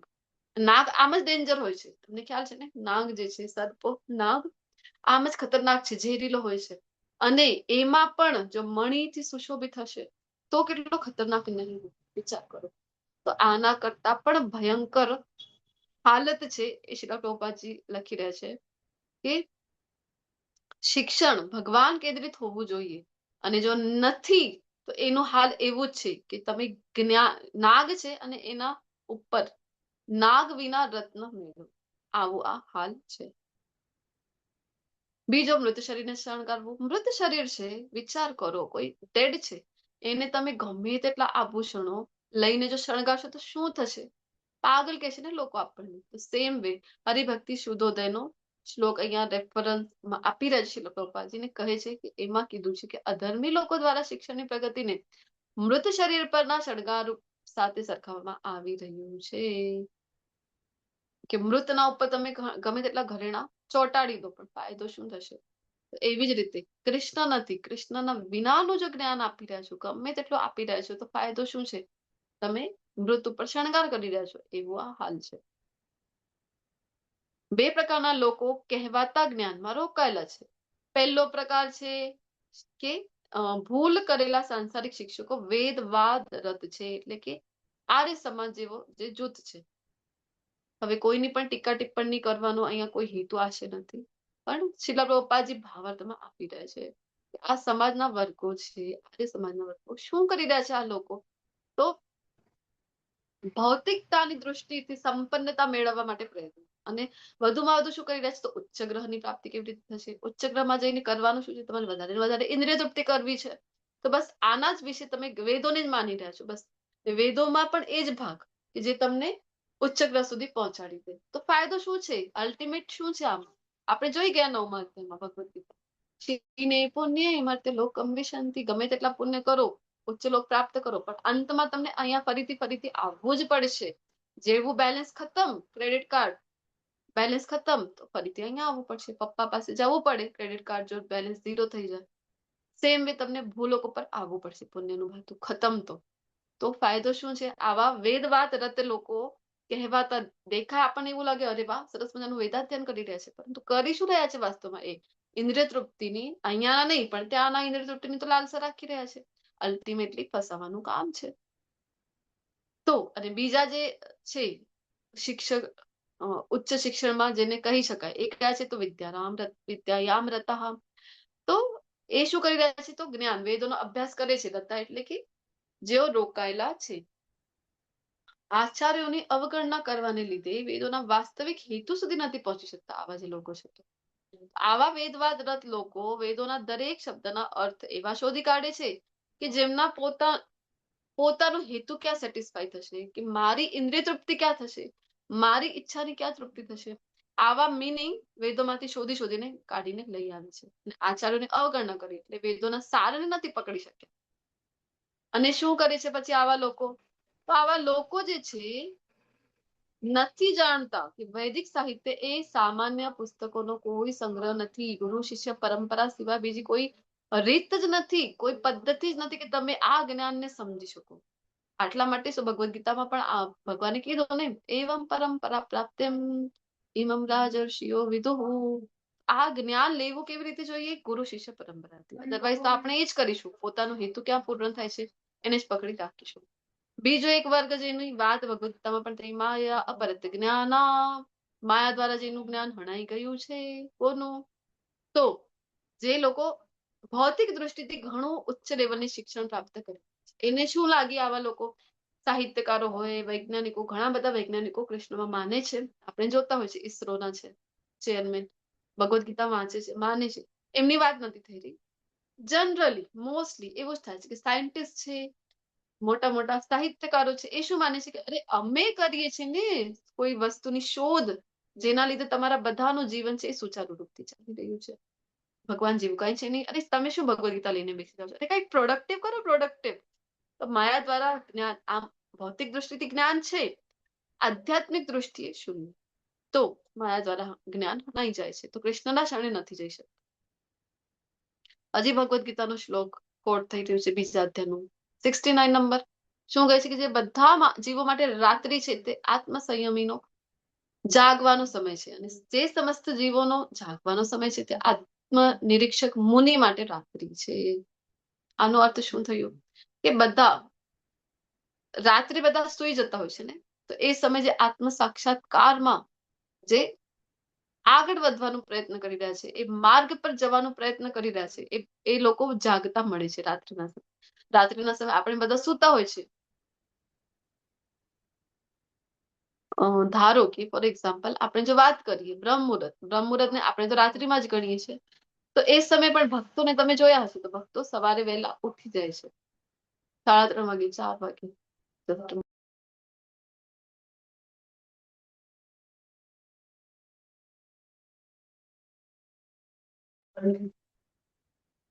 તો એ સમયે ભક્તો તો ઉઠી જાય છે અને ભગવાન માટે પોતાનું તૈયારી બધી કરી લે છે, ભગવાનની આરતીની તૈયારી કરી લે છે, સરસ મજાનું ભગવાનને ઉઠાડી રહ્યા છે, જપ કરી રહ્યા છે. એ સમય આપણે જોઈએ છે ભૌતિકતામાં ઓતપ્રોત છે. 8-9 વાગ્યાની પહેલા, અત્યારે તો ઠંડીના દિવસો છે તો એમની તો કોઈ સવાલ પડતી જ નથી. આત્મ સાક્ષાત્કાર માટે કોઈ પ્રયત્ન નથી, કૃષ્ણની પ્રસન્નતા માટે કોઈ કર્મ નથી. તો એ તો બધું સુવામાં કહેવાય ને કે બધું વ્યર્થ જઈ રહ્યું છે એમનું આખું જે સમય છે એ. આમ પણ જાગૃત અવસ્થામાં છે તો પણ અજ્ઞાનતાની રૂપમાં તો નિદ્રા અવસ્થામાં જ કહેવાય છે. તો આની સાથે જે 9મો મંત્ર છે એ આપણે શીખડાવી રહ્યું છે કે કહેવાતા શિક્ષિત મનુષ્યોનું વર્ણન કરવા માટે 9મા મંત્રમાં વપરાયેલ, સામે તને સમજાવ પ્રશ્ન છે, એક તમારી માટે સ્ક્રીનશોટ લઈ લો. અધર્મી સંસ્કૃતિ કેવી છે મંત્ર 9ની મુજબ સ્ક્રીનશોટ લઈ શકો છો આ મંત્રના તમે પ્રશ્નના. તમારી પાસે ઈશોપનિષદ હશે, નહીં હોય તો ઈ બુક પણ મળે છે, ત્યાંથી આ પ્રશ્નોના ઉત્તર અવશ્ય લખો. ને નેક્સ્ટ સેશનમાં મને યાદ કરાવડાવજો ધાર્મી માતાજી, આપણે જોઈએ કે કોણ કોણ લખી રહ્યા છે, ખબર પડે આપણને સ્ટડી કોણ કોણ સિરિયસલી કરી રહ્યા છે. તો આપણે એમના પ્રશ્નો ઉત્તર લઈશું શરૂઆતમાં જ, જેમણે કરી હોય ને એમનો. તો જેમનું પણ થોડુંક પાર્ટ મિસ થઈ ગયું હશે, સમજવામાં ન આવ્યું હોય તો પણ કોઈ ચિંતાની વાત નથી. નેક્સ્ટ સેશનમાં આપણે એના ઉપર વિગતવાર ચર્ચા કરીશું, કારણ કે 10 અને 11 લઈશું નેક્સ્ટ સેશનમાં. તો જ્યારે પણ આપણે શરૂઆત કરીએ છીએ તો મેં તમને કીધું હતું પહેલા કે બધું રિવાઇઝ કરતા જ હોય છે આપણે, કારણ કે વીકમાં એક વખત મળી રહ્યા છે તો ઘણું બધું સ્કીપ થઈ રહ્યું છે. અને મને લાગે છે કે તમારામાંથી ઘણા લોકો તો કાંઈ નોટ્સ પણ બનાવી નથી રહ્યા, સાંભળી જ રહ્યા છો. ઠીક છે, સાંભળો, ધ્યાનપૂર્વક સાંભળો, અને ઈશોપનિષદ હોય તો સાથે સાથે અવશ્ય વાંચવાનું પણ રાખજો. તો આની સાથે આજનું સેશન છે 9મા મંત્રને ફરીથી રિપીટ કરીશું આપણે નેક્સ્ટ સેશનમાં, તો થોડુંક સમજવા માટે. આગળના મંત્રો કારણ કે એના ઉપર જ ડિપેન્ડન્ટ છે 10મો અને 11મો. તો આની સાથે આજનું જે સેશન છે અહીંયા મારી વાણીને વિરામ આપું છું, આજના સેશનને કન્ક્લુડ કરું છું. તમારા બધા જ વૈષ્ણવ વૃંદનો આભાર વ્યક્ત કરું. વાંછા કલ્પતરુભ્યશ્ચ કૃપા સિંધુભ્યૈવ ચ પતિતાનાં પાવનેભ્યો વૈષ્ણવેભ્યો નમો નમઃ. હરે કૃષ્ણ હરે કૃષ્ણ હરે હરે કૃષ્ણ કૃષ્ણ કૃષ્ણ કૃષ્ણ કૃષ્ણ હરે હરે હરે, હરે, હરે હરે રામ રામ હરે હરે રામ, રામ, રામ રામ રામ રામ હરે હરે. હરે હરે. હરે કૃષ્ણ માતાજી, દંડ પ્રણામ. હરે કૃષ્ણ માતાજી, દંડવત પ્રણામ. આની સાથે હરે 50% કૃષ્ણ માતાજી, લગભગ complete થઈ ગયું છે. હરે કૃષ્ણ હા, માતાજી, દંડવત પ્રણામ. હરે કૃષ્ણ બધા દંડવત પ્રણામ. પાર્ટિસિપન્ટ ખૂબ ખૂબ હરે કૃષ્ણ અભિનંદન માતાજી. કે હરે કૃષ્ણ 50% માતાજી, સિલેબસ દંડવત આજે પ્રણામ. આપણું કમ્પ્લીટ થઈ ગયું ઈશોપનિષદનું. વિડિયો હરે શરૂ કૃષ્ણ. રાખ, રેકોર્ડિંગ સ્ટોપ કરી શકો છો પ્રભુજી. વિડિયો શરૂ